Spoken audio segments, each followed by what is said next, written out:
Praise the lord. దేవునికి మహిమ కలుగును గాక. మీరందరూ బాగున్నారా? ఈరోజు దేవుడు మనకిచ్చిన వాగ్దానము రండి కలిసి ధ్యానించుకుందాం. కీర్తనలు 1 సంకీర్తన 2వ వచనము. యెహోవా ధర్మశాస్త్రమందు ఆనందించుచు దివారాత్రములు దానిని ధ్యానించువాడు ధన్యుడు. ప్రియమైన దేవుని బిడ్డలారా, ఈరోజు మన ప్రేమగల పరలోకపు తండ్రి మనకిస్తున్న ధన్యకరమైన ఈ వాగ్దానాన్ని చూసారా? వడివడిగా రోజులు సాగుతున్న ఈ ఆధునిక యుగంలో మనకు టైమే దొరకదు. అన్ని చిటికలో పనులు అయిపోవాలని ఆరాటపడుతుంటాం. పిల్లలకు స్కూల్ టైం అవుతుంది, పెద్దలకు ఉద్యోగాలకు వెళ్ళే సమయం దాటిపోతుంది. ఉదయం లేచినప్పటి నుంచి ప్రతి వారికి వారి వారి పనుల్లో ఉరుకులు పరుగులు. అవును కదూ? అయితే మన జీవిత యాత్రలో ధన్యకరమైన ప్రయాణం కొరకు దేవుడు మనకు ధర్మశాస్త్రం అనగా పరిశుద్ధ బైబిల్ను దయచేశాడు. నాకు తెలిసినంత వరకు బైబిల్ లేని గృహము కానీ విశ్వాస కానీ ఉండడు. అయితే మనము దానిని దివారాత్రులు ధ్యానించినచో అనగా మన దైనందిన జీవితంలో వాక్యములకు సమయం ఇచ్చి దానిని ధ్యానించినప్పుడు మన జీవిత యాత్రలో ఎదుర్కొనే ప్రతి శోధన వాక్యమనే ఆత్మఖడ్గంతో ఎదిరించి జయించగలము. మన జీవితమంతా శాంతి సమాధానములతో ఈ వాక్యము మన ముందు మార్గదర్శకమై కఠినమైన కష్టమైన ప్రతి శ్రమలో సాఫీగా నడిపిస్తుంది.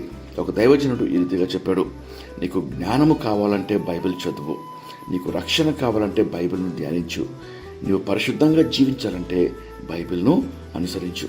నిజమే కదా ప్రియ సహోదర, ప్రియ సహోదరి, ధన్యకరమైన ఈ జీవితం కొరకు వాక్యమును దివారాత్రములు ధ్యానించుట నేర్చుకుందాం. ఇట్టి కృప దేవుడు మనందరికీ దయచేయనుగాక. రండి కలిసి ప్రార్థన చేసుకుందాం. ప్రార్థన. మహాపరిశుద్ధమైన మా ప్రియమైన పరలోకపు తండ్రి, కృపగల దేవా, మీరిచ్చిన శ్రేష్టమైన వాగ్దానం బట్టి మీకెంతో స్తోత్రం చెల్లిస్తున్నాం.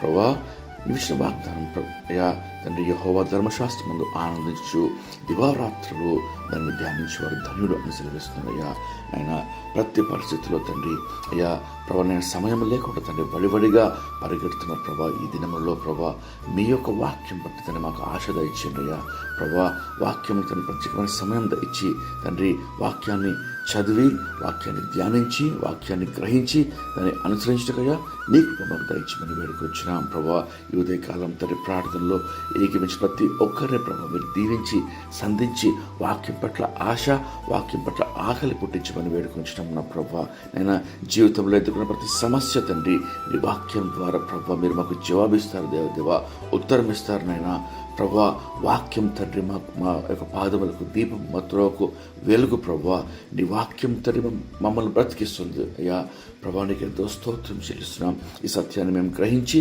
ప్రభా నీ వాక్యం ప్రభా దివారాత్మలు ధ్యానించి కృప మాకు దయచేయమని వేడుకొచ్చున్నాం. ప్రభా, ఇదంతటి కావాల్సిన కృప, కాపుదల, నెమ్మది, భద్రత ప్రభా ఈ యొక్క ప్రార్థనలో ఏకీపించి ప్రతి ఒక్కరు దయచేయమని వేడుకొచ్చు.